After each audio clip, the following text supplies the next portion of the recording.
Bonjour, je suis Nicolas Buffet, le fils de Bernard Buffet. C'est moi qui ai organisé cette exposition qui s'appelle Bernard Buffet aujourd'hui et je suis très heureux de pouvoir ouvrir les portes de cette très jolie galerie pour présenter au public l'œuvre de mon père, une petite partie de l'œuvre de mon père sous un regard un peu nouveau. C'est pour ça qu'on a décidé d'intituler cette exposition Bernard Buffet aujourd'hui. Pourquoi Bernard Buffet aujourd'hui? Parce que Bernard Buffet, en fait, c'est aujourd'hui, ça sera demain, et c'est une œuvre qui s'inscrit dans l'actualité de notre époque, tout simplement.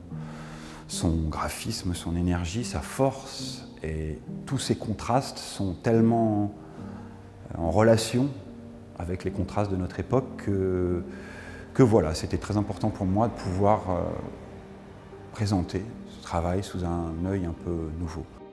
Quand on voit ça, ça se passe un petit peu de mots, c'est-à-dire qu'on est dans une espèce de prophétie dramatique, mais prophétie quand même.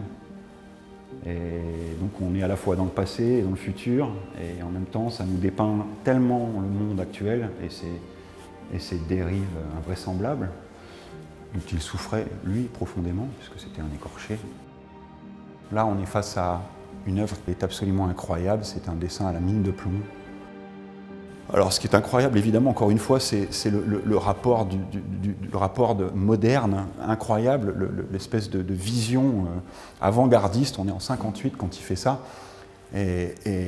Enfin, ce graphisme, moi, ça n'arrête jamais de me surprendre.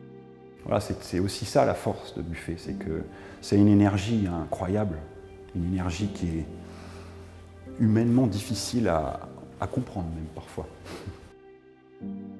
Là, si on se concentre bien, on peut vraiment s'apercevoir qu'il y a 40 ans qui sont passés, qu'il y a toute une vie de travail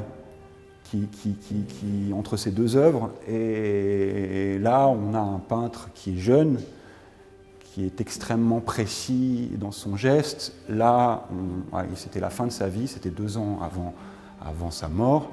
Il était déjà malade, mais donc en fait on s'aperçoit que le trait est moins précis, qu'il est plus en lutte, que c'est plus difficile, mais le résultat, l'énergie est extraordinaire. Quand on voit cet éléphant, on est absolument...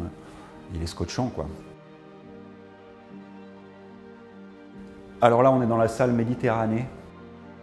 D'abord, on se balade en bateau sur une magnifique goélette, et puis ensuite, après, voilà, on va faire un petit tour en Grèce, on fait un petit stop à Bonifacio, et puis voilà, on va faire un petit tour à Rome.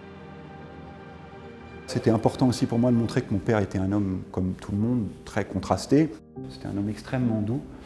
Et quand on voit ça, quand on voit ces quelques œuvres qui sont là, on voit un homme qui était extrêmement attendri et extrêmement sous le charme des couleurs de la Méditerranée.